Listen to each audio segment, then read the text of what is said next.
हो सकता है आप मेरी वीडियोस नहीं देख पा रहे हो। इसकी वजह मेरी वीडियोस पर लगने वाला बैन है। इस सूरत में आप या तो वीपीएन इस्तेमाल कर सकते हैं या फिर अपना कंट्री चेंज करके कोई भी और कंट्री कर दें, तो आपको मेरा चैनल पेज और मेरी तमाम वीडियोस दिखाई देने लगेंगी।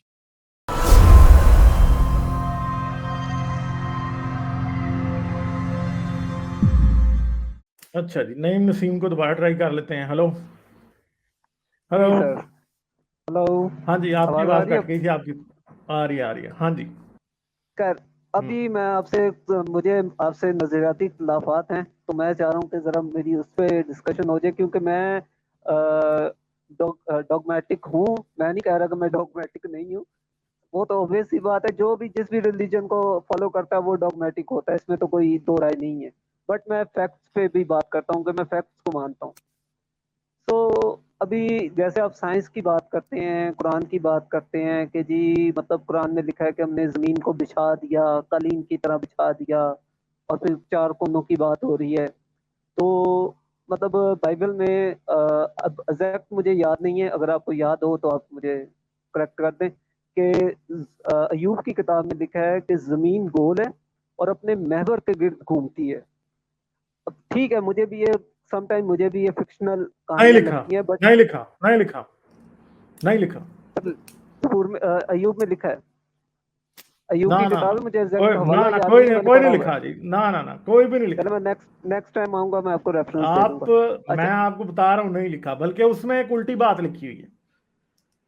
क्या? उस पर ये वो पूछता है यूब से, खुदा जब आग के बगुले से बोलता है तो उससे पूछता है कि भाई तू मुझे बता के जमीन के ऊपर कुरा किसने रखा।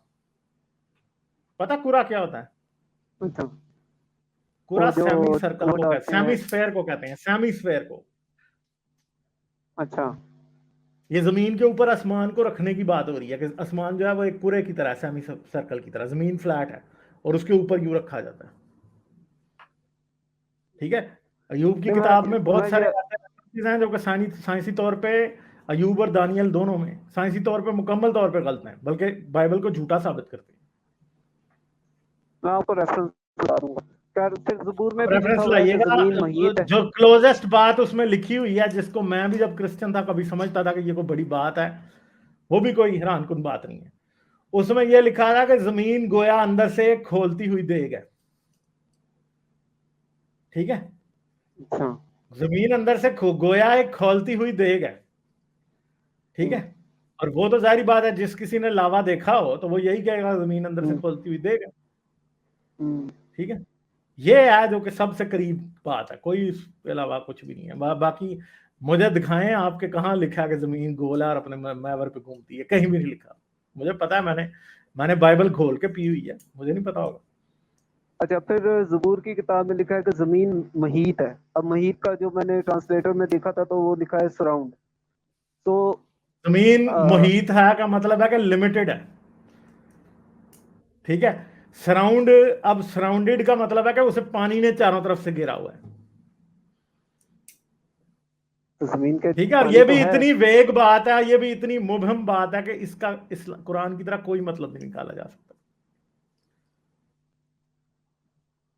चलो, ये तो मैं आपको रेफरेंस तो दे दूंगा, वो तो कोई मसला नहीं है, आप क्योंकि मुझे मुझे रेफरेंस रेफरेंस। दें, मैं आपको एग्जैक्टली बता रहा हूँ कि अयूब की किताब में ऐसा कुछ नहीं लिखा।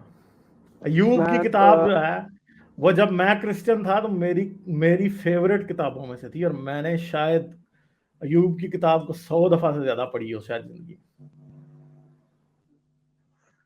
ठीक है। यानी चलो, मैं मैं आपको आपको आयतें अभी भी मुझे याद है, मैं अभी आपको बता रहा हूं, और मैं आपको अभी बताऊं, मुझे बाइबल को प्रॉपरली पढ़े हुए ना कम अज कम इस टाइम 14-15 साल हो चुके हैं। मुझे आयतें आज भी याद है। ठीक है। 14-15 साल मुझे बाइबल को पढ़े हुए हो चुके हैं। मेरे पास बाइबल की पेपर कॉपी कोई नहीं है इस वक्त। ठीक है। 14-15 साल में भी मुझे बातें नहीं बोली, तो आप मुझे बताएं फिर क्यों, मैंने कितनी पढ़ी हुई है। ठीक है। खैर, और आयतें तो ये तो सही, मैं अंजीलें तो मुझे तकरीबन सारी ही याद थी। आप कोई आयत बताएं, मैं अगली आपको मैं आपको पूरी आयत वो बता दूंगा। आप आधी मुझे बताएं, मैं आपको पूरी बता दूंगा। इतनी मुझे अंजीलें याद थी। जहाँ न्यू तक बात टेस्टमेंट। एवोल्यूशन की है, जहाँ तक बात एवोल्यूशन की है तो उस पे तावीलें तो बहुत हैं। वो तावीलें मैं भी आपको बहुत सारी सुना सकता हूँ, क्या बहुत सारी एवोल्यूशन पे मैंने भी तावील, सुनी। मतलब एवोल्यूशन पे क्या बात और तावील क्या, मुझे नहीं समझ आई आपकी बात।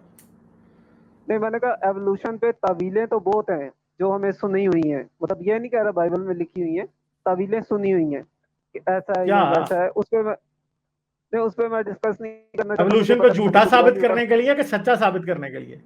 सच्चा साबित करने के लिए एवोल्यूशन हुई है। मैं कह रहा हूँ कि उस पे बहुत सारी तावीलें मौजूद हैं, जो तावीलें मैंने सुनी हुई हैं। मैं उसको डिस्कस नहीं कर मिसाल रहा के तौर पे, इसलिए कि मुझे पता है कि वो मिसाल के तौर पे।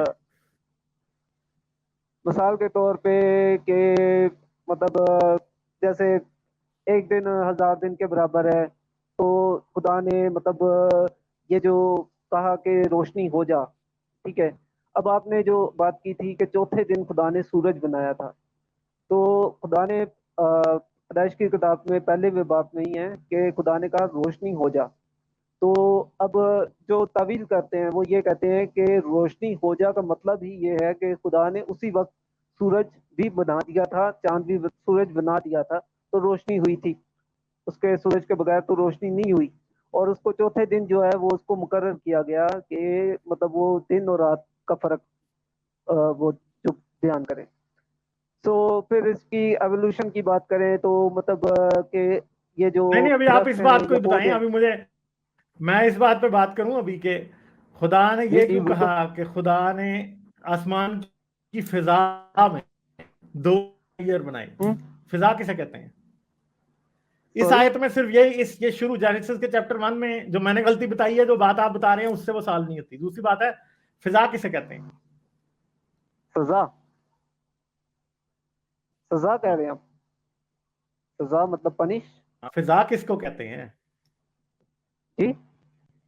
फिजा, फेज वाद जी, अलिफ, फिजा किसे कहते हैं? मैं नहीं समझा। भाई फिजा, आसमान की फिजा में फिजा, फिजा, खुदा फिजा। ने दो नैयर कायम किए, ठीक है। हाँ, दो नैयर। एक फिजा। एक नैयर अकबर और एक नैयर असगर। नैयर अकबर दिन पे हुकूमत करने के लिए और नैयर असगर हम्म, रात पे हुकूमत करने के। फिजा एटमॉस्फेयर को कहते कोई। हैं भाई। ठीक है, तो हाँ, मुझे वो मैं बताएं कि सूरज और थोड़ी चांद सी। जो है वो एटमॉस्फेयर में है? हम्म, बताएं मुझे कि सूरज एटमॉस्फेयर में है, चांद एटमॉस्फेयर में आपके है? नहीं, सूरज एटमॉस्फेयर में तो नहीं है। फिर बाइबल क्यों कह रही है कि एटमॉस्फेयर?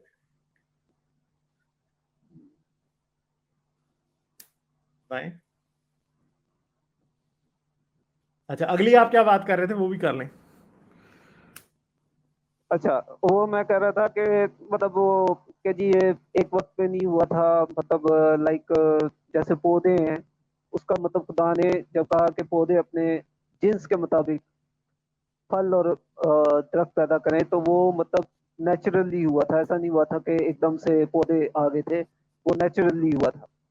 कि मतलब वो ग्रेजुअली चीजें हुई थी कि मतलब वो पहले सीड आया, फिर उसके बाद उसका पौधा आया, फिर कोम्पल आई, मतलब इस तरह से अगर ग्रेजुअली चले, चीजें। मैं आपको एक और बात बताता हूं, मेरे जहन में दूसरी बात भी आ गई। जी। इन्हीं शुरू की 14-15 आयतों में ना, ये 14-15 आयतें ही आपस में एक दूसरे को कॉन्ट्राडिक्ट कर देती हैं। हेलो। ठीक है, लाइक। 14-15 आयतें शुरू वाली जो हैं वही आपस में खुद को ही झूठ साबित कर देती हैं। कैसे?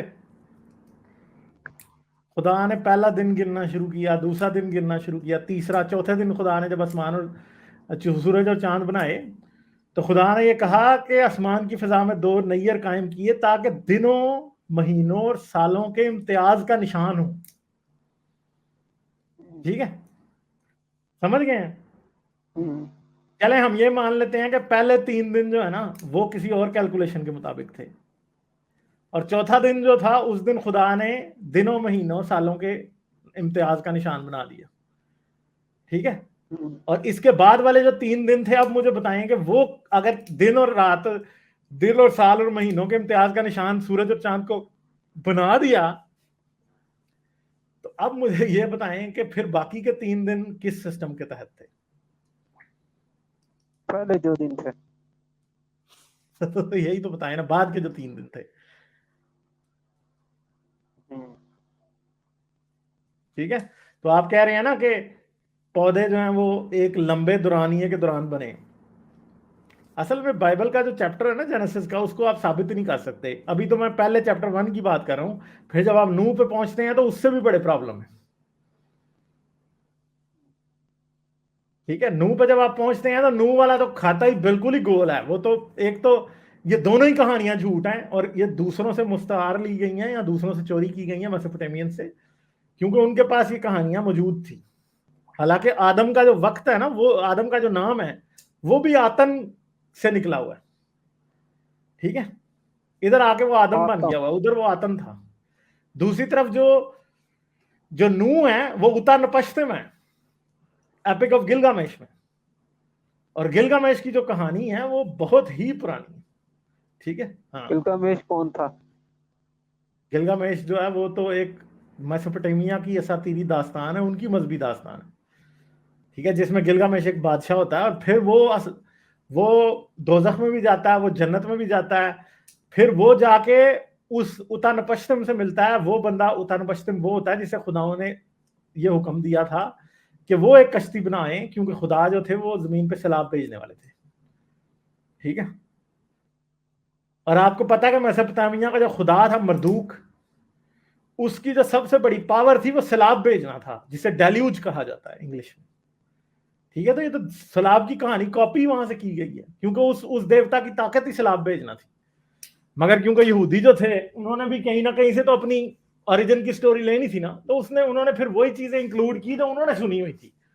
उन्होंने कोई नई बिल्कुल स्टोरी नहीं तैयार की, उन्होंने वही कहानियां ले ली जो कि पुरानों की थी, दूसरे मजहबों की थी, पुराने लोगों की थी। और एपिक ऑफ गिलगामेश जो है वो 19वीं सदी में 1830, 35 या 40 में जाके डिस्कवर हुई थी। उससे पहले तो किसी को पता ही नहीं था कि ये कहानी भी थी किसी वक्त। ठीक है, लोग ये समझते थे कि नूह की कहानी और आदम की कहानियां ये ओरिजिनल है बाइबल की। मगर 19वीं सदी में आके ये चीजें डिस्कवर हुई तो उन्हें पता लगा, ओहो, इन्होंने तो फलां जगह से चोरी की थी। क्योंकि वो जो पत्थर की सिलें हैं वो बहुत पुरानी है, वो तकरीबन 5000 4900 साल पुरानी है, 2900 बीसी की, 3000 बीसी की वो है। ठीक है, इतनी पुरानी है, दुनिया की पहली लिखी हुई दास्तान है एपिक ऑफ गिलगामेश। ठीक है, और कोई बात आपने करनी है? वही मैं कह रहा हूँ कि यहाँ पे मैं आगे कंफ्यूज हो जाता हूँ, क्योंकि मैं कोई बायोफिजिक्स हूँ नहीं। पढ़ें, तो अपने नॉलेज में इजाफा करें, पढ़ें इन चीज़ों के बारे में सीखने की कोशिश करें। आपको फिर बातें सारी खुद ही समझ आ जाएंगी, मेरे समझाने की जरूरत नहीं पड़ेगी। लाइक, शेयर और सब्सक्राइब करना मत भूलें। इसके साथ साथ आप मेरे चैनल को पेट्रियन पर सपोर्ट कर सकते हैं। पेट्रियन का लिंक वीडियो की डिस्क्रिप्शन में है।